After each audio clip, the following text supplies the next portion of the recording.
guys, and welcome back to the Saints Review, the channel for something content for our match review reaction. We're gonna have a chat about the cup semi-final defeat to Leicester City. Saints lost 1-0 yesterday at Wembley, and it just feels like the season's over now.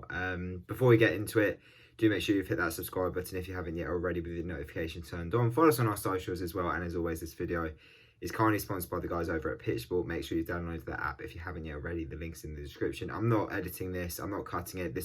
I haven't planned the video, to be honest. Obviously, we didn't record one last night for numerous reasons, to be honest. But yeah, where to start? I guess we should talk about the team sheet, the lineup. We said it before. I think it's absolutely criminal that Shea Adams didn't get a start. The way he's been playing the last month or two. I think the management of him and it is Ralph's fault, has been shocking. Awful management for Shea, because he was our best goal scorer going into the international break, and then because obviously Ings was out, he picked up a bit of form. Obviously got that goal against Sheffield United, scored against Man City, scored against Brighton,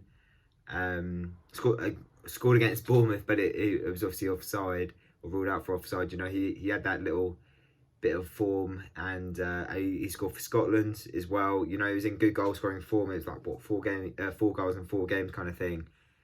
And yeah, I really don't understand. Well, I do understand why he didn't play. I disagree with it though. I think, you know, some fans before the game did say that Musa Djenepo deserved the start, and I agree with that. I do think he deserved the start for some of his performances, particularly in the cup, and Walcott on the bench. But I didn't expect Djenepo to play. Sorry, and you know that kind of left us a little bit feeble going forward, because Redmond as a striker just for me doesn't work.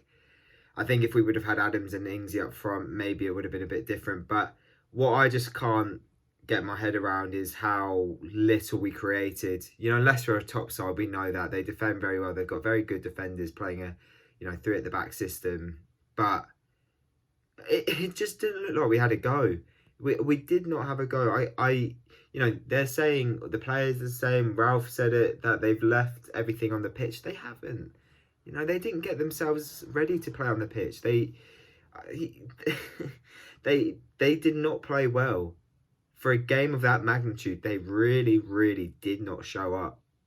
And look, you know, I've seen on Twitter loads of different things. Some fans saying how, you know, they weren't motivated. Like, how can you not be motivated for an FA Cup semi-final? And I disagree with that. I do think they were motivated. I do think, you know, before the game kicked off, they wanted it and they were talking about it, and, you know, they felt good. But I think as soon as they got on the pitch, again, mentality, no spine, absolutely crumbled.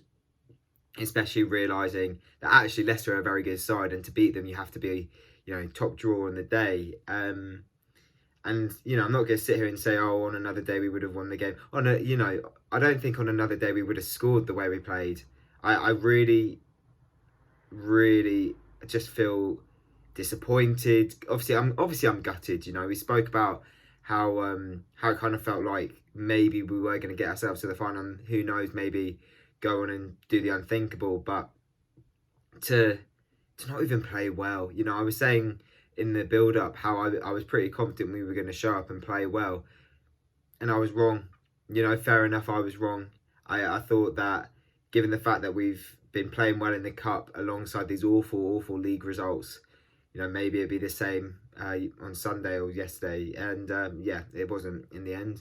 It was the same gutless, spineless performance. Very little attacking threat, like with West Brom the other day.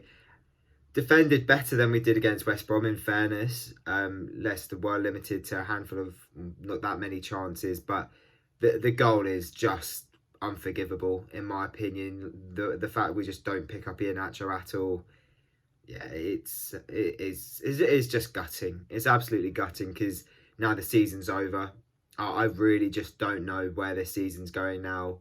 Obviously, I hope the players pick themselves up and go and get a couple of results to, I don't know, to knock on the door of a top 12 finish, maybe try and finish 12th, because at the moment we're 14th, we're not far away. And if all this European Super League nonsense is still going to actually happen, and that means that we'd be able to get ourselves into Europe, then I think we only need to finish 13th to get ourselves into the Europa League, as it stands, or something like that. So maybe there's an incentive there, who knows. But right now it hurts. It really hurts. It's now that the dust has settled a little bit, if we'd obviously played well, and like with the cup final against Man United a couple of years back, if it had been where we played well and it just wasn't our day, then I could accept that a bit more. But the fact that we just didn't try, it was like the semi-final against Chelsea 3 years ago, and that's unforgivable. We just didn't want it. We didn't show up on the pitch when it mattered. And now like I said, I don't know where the season's going. We've got Spurs on Wednesday night. They've just sacked Jose Mourinho.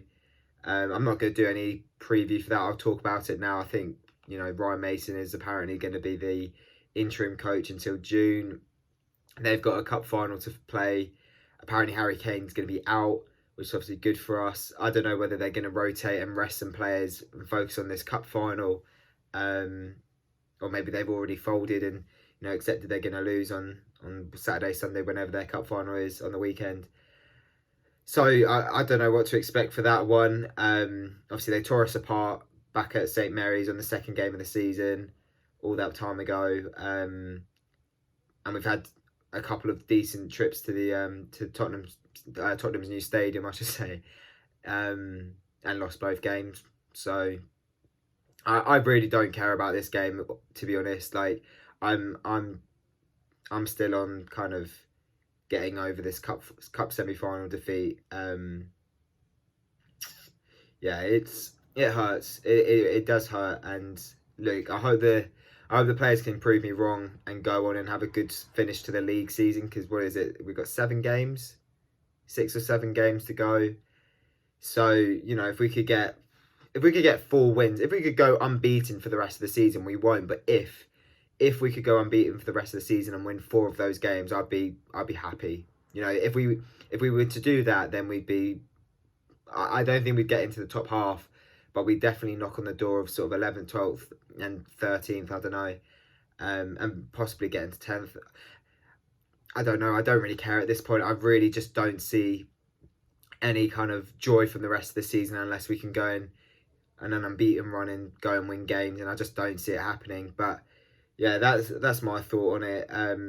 Obviously it hurts, and it's going to hurt the fan base for a while, and Ralph's to blame, the players it's just everyone's to blame at the moment. It's such a sickly feeling around the club. It's so toxic right now, and it's hard to be optimistic at the moment, to be honest, with everything that's just gone on over the last handful of months. And this kind of is the cherry on the top of the cake, really, where everything that could go wrong has gone wrong. So I'm going to leave it there. Thank you very much for watching.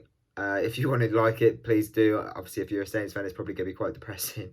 But subscribe if you haven't yet already. Follow us on our socials. And there probably will be some sort of review after Spurs, so keep an eye out for that. But until then, have a good rest of the next couple of days or rest of the week. And we'll see you soon. Take it easy, guys.